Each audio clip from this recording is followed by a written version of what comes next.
Most black holes in the universe are hiding. So how do we find these big, hungry cosmic beasts? Here's a clue: a space telescope with X-ray vision.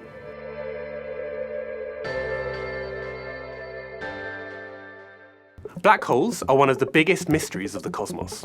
With gravity so intense, nothing can escape, not even light.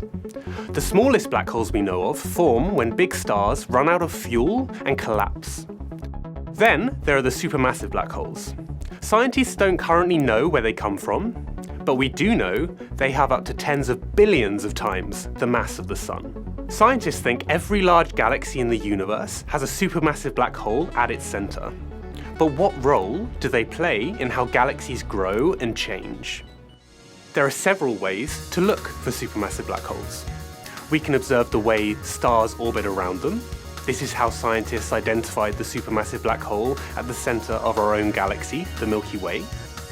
We can spot the powerful jets of hot plasma that are ejected as they feed. We can detect the ripples in space-time that occur as they merge. Or we can even detect the radiation emitted when stars travel too close and get torn apart. We can also spot the glowing disks of gas and dust that orbit black holes, which can sometimes resemble the approximate shape of a donut. If the donut is face-on, we can see the bright disk at the center. But there's a problem. Most are only showing us their edge, and the bright disk is obscured by the wall of this donut. That's where NuSTAR comes in. The Space Telescope has powerful X-ray vision that can see certain objects or features of the universe that are invisible to the human eye.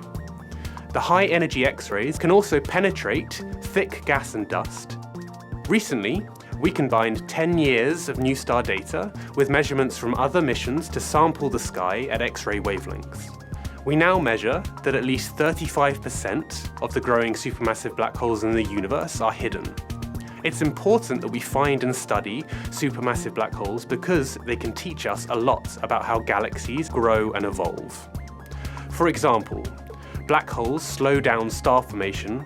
If we didn't have a supermassive black hole in our own Milky Way, we would expect to have many more stars in the sky.